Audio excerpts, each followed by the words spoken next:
Всем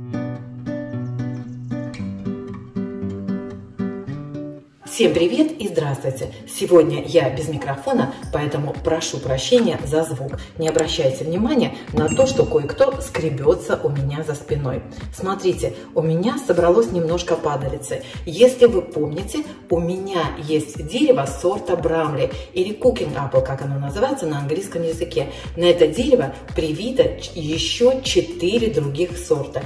Эти яблочки выглядят вот так, сорт Брамли, они очень кислые. Еще на этом дереве вот такие красные яблочки, и все, остальные пока не падают. Я решила сделать из них уксус, посмотреть, что получится. Вообще уксус собиралась сделать после яблочного спаса, но вот так получилось. Выберу сейчас самые хорошие яблочки, добавлю вот эти красные, ну и вот эти кислючие. Посмотрим, что из них получится. Яблоки я не помыла. Для уксуса их мыть не нужно, потому что нам нужны натуральные дрожжи, которые находятся на кожице яблок и фруктов и ягод. И я их просто вытерла. Но, в принципе, у нас хорошая погода, не грязно. Я их просто подобрала с травы и обтерла бумажным полотенцем. Вот и все. Сейчас выну серединку и мелко порежу. Кроме этого, яблоки также можно, кстати, натереть на терке. Знаете что? Давайте так и сделаем. Сейчас я просто их порежу на кусочки, выну серединки, а потом натру на терке. Так, наверное, даже будет быстрее. Вот эти все не очень красивости тоже срежу. Ну, вот такие дела. Далеко не уходите. Сейчас пойду посмотрю, может быть, есть яблоки, те, которые полностью розовые, и внутри тоже. Они придадут уксусу красивый цвет. Вот эти вот сладкие, поэтому их точно использую все. Это испорченное яблочко. Всякие попадаются. Вот обнаружились вот такие тоже яблочки. Смотрите, внутри розовые. Вот их я тоже добавлю. Просто для красивого цвета. Так, яблоки еще нужно взвесить для того, чтобы оставить вам рецепт. Смотрите, какие косточки красивые. Видите? Обалденные. Все розовенькое. Вот и все. Кило 695, скажем, кило 700 у меня здесь яблок. Сейчас отдельно взвешу салатник и скажу, сколько было яблочек. Приступим. Кстати, уксус я буду готовить вот в такой 1,5-литровой банке, которую я просто помыла и ошпарила кипятком. Ребята, переложила яблоки вот в такую баночку побольше, потому что слишком мало места для брожения у меня оказалось в первой банке. Там, знаете, когда яблоки начинают бродить, вот это место, она поднимается. И нужно, чтобы было для этого достаточно места. А у меня там столько места не получалось. Поэтому я решила переложить вот в такую баночку побольше. Лучше пусть будет побольше, ничего страшного. Но главное, чтобы уксус у вас потом из банки не выливался, чтобы было достаточно места. Тут немножко сока организовалось. Ну вот так, смотрите, вот здесь вот полбанки получается, намного лучше. Теперь давайте взвесим салатник мой стеклянный. Так, сколько у меня там было? 1695, да? 1000 кило 700. И здесь у меня 755. Что получается? 950 грамм, да? 950 грамм яблок. Теперь добавлю сюда 200 грамм сахара. То есть поставила на весы, обнулила и добавлю сахар. И теперь все это нужно залить холодной кипяченой водой. Ну вот, ребята, наконец-то у меня остыла вода. У нас так жарко, что неизвестно, где вода быстрее остывает. Сейчас я ее отмерю. Ой, пролила. Здесь 1 литр. Так, 1 литр и еще пол-литра. Все, 1,5 литра воды. Так, на килограмм, сколько у меня там было? 950 грамм яблок. Я положила 200 грамм сахара и 1,5 литра воды. Хорошенечко все перемешаю. Как я уже сказала, у нас очень жарко эти дни и обещают теплый уикенд. Обратите внимание, уже пузыречки там идут. Вот, так что я надеюсь, что брожение пройдет хорошо. Ну, посмотрим, я вам все покажу. Накрываю я, ребята, банку вот таким полотенечком, даже в 2 раза сложила, потому что вот эти мелкие мухи, мошкара, они пробираются даже сквозь слои марли. Хорошо, что у меня марля была сложена в несколько слоев, и я часто заглядывала, часто проверяла. Обнаружила несколько мушек, уже пролезли сквозь верхние слои марли. Поэтому решила в этот раз накрыть вот таким вот более плотным полотенечком посудным. Вот и все. Оставлю на столе. Как я уже сказала, у нас очень-очень жарко. Так что надеюсь, что брожение будет проходить хорошо. Всем до встречи! Ну что, ребята, на следующий день опять вот так хорошенечко мешаю. Я вам не буду это показывать каждый день. Понятно, да? Одно и то же. Вот посмотрите, уже пузыри появляются. Сейчас вам близко покажу. Они вчера, конечно, были.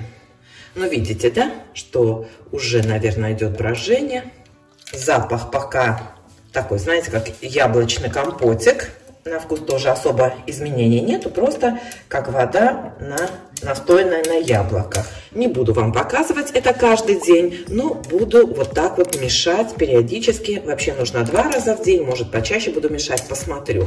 В течение 5 дней. Потом покажу, что будем делать дальше.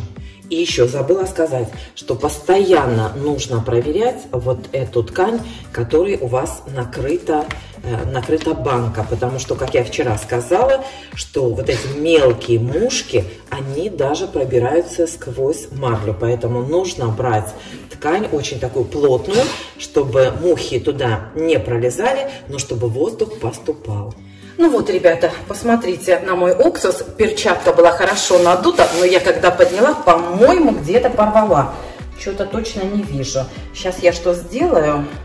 Наверное, перчаточку сниму. Там дырка в большом пальце я сделала, потому что она была прям сильно раздута, чтобы не лопнула. Ну и уже раз так получилось, я открою, перемешаю. Как видите, все бродит отлично. Вот видите пеночку. Я положила банку вот в такой черный пакет, чтобы как бы защитить от света. И она у меня лежала в теплице. У нас сейчас очень тепло, в теплице вообще температура очень хорошая. Ну и вот видите, сразу все забродило и отлично бродит. Пахнет очень-очень вкусно, уже кисло. Вот так прям снизу перемешаю и все. И теперь закрою, наверное, этой же перчаткой. Или она уже слишком растянута.